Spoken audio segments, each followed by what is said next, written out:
நண்பர்களே வணக்கம். நான் சுவாமி தேவராஜன் பேசுகிறேன். இன்ஜினியர் ஆர் தேவராஜ், செயற்பொறியாளர் பொதுப்பணித்துறை மற்றும் தலைவர் SNST கவர்மெண்ட் ஆஃபீஸர்ஸ் அசோசியேஷன்.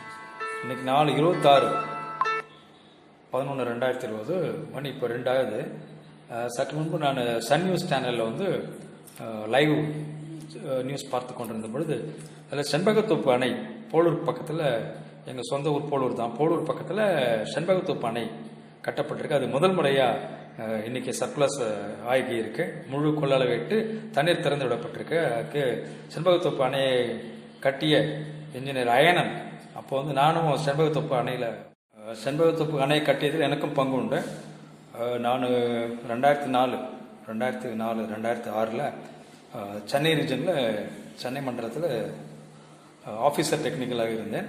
அப்பொழுது என்னுடைய கட்டுப்பாட்டில் தான் அந்த 4-5 டேமுங்க கட்டப்பட்டன. நானும் அதுக்கு பொறுப்பான அதிகாரியாக இருந்தேன்.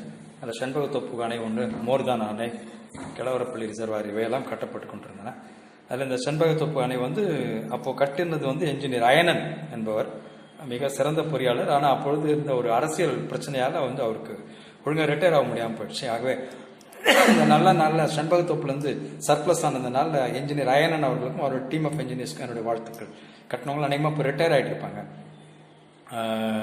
அப்புறம் செண்பகத்தோப்பில் ஆனால் ஒரே நேரத்தில் 6000 கனஅடி தண்ணீரை, ஒரு வினாடிக்கு 6000 கனஅடி தண்ணீர் ஒரே நேரத்தில் திறந்துருக்குறாங்க. போதுமான அனௌன்ஸ்மெண்ட் இல்லைன்னு சொல்கிறாங்க. அனௌன்ஸ் பண்ணாமே திடீர்னு சர்ப்ளஸ் திறந்ததால் படவேடு, ஆரணி போன்ற இடங்களில் கமண்டல நதியிலேருந்து வெள்ளம் அதிகமாக, கமண்டல நாகநதின்னுவாங்க, அதில் வெள்ளம் அதிகமாக இப்போ கரை புரண்டு ஊருக்குள் போயிருக்கு. அது மிகவும் மக்கள் பாதிக்கப்பட்டிருக்கிறாங்க. அதை இப்போ நியூஸில் பார்த்தேன். ஆகவே அதுக்கு பொறுப்பான பொறியாளர்கள் மீது இப்போ யார் செயற்பொறியாளரோ அதுக்கு அவர் மீதும் உதவி செயற்பொறியாளர் மீதும் பொறியாளர் மீதும் உதவி பொறியாளர் மீதும் தகுந்த ஒழுங்கு நடவடிக்கை எடுக்க வேண்டும் என்று அன்போடு கேட்டுக்கொள்கிறேன். முன்னெச்சரிக்கை இல்லாமல் அவ்வளோ பெரிய 6000 கனஅடி தண்ணீர் ஒரே நேரத்தில் திறந்து இருக்கக்கூடாது. ஆகவே கவனம் செய்யும்படி கேட்டுக்கொள்கிறேன்.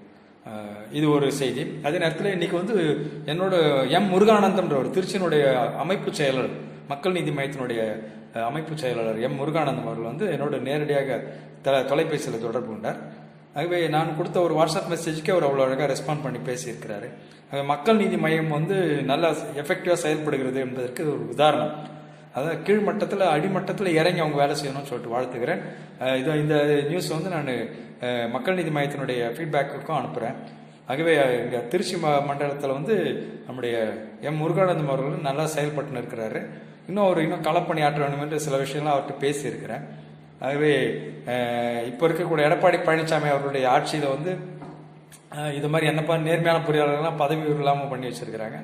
அதெல்லாம் மக்கள் நீதி மையம் ஆட்சிக்கு தான் சரி பண்ணணும்னு நம்புகிறேன். ஆகவே மக்கள் நீதி மையத்துக்கு வாழ்த்துக்கள். எடப்பாடி பழனிசாமி அவர்கள் உடனடியாக என் மேலே இல்லை அந்த பொய்யான குற்றச்சாட்டுகளை அப்புறப்படுத்தி குவாஷ் பண்ணி எனக்கு உரிய பதவி உயர்வு, engineer chief WR&C general post தான் எனக்கு தர வேண்டிய பதவி. நான் தான் சீனியர் மோஸ்ட் இன்ஜினியர். உண்மையாகவும் நேர்மையாகவும் இருக்கிறன்ற ஒரே காரணத்துக்காக என்னை அடக்கி ஒடுக்கி இங்கே வச்சிருக்கிறார் எடப்பாடி பழனிசாமி. அவருக்கு என்னுடைய உண்மையான கண்டனத்தை தெரிவித்துக் கொள்கிறேன். உடனே மேல் உள்ள அந்த பொய் குற்றச்சாட்டுகளை அப்புறப்படுத்தி எனக்கு உரிய பதவி, engineer chief WR&C general post எனக்கு வழங்க ஆவணம் செய்யும்படி அன்போடு கேட்டுக்கொள்கிறேன். நன்றி, வணக்கம். ஷிவ் ஓம்.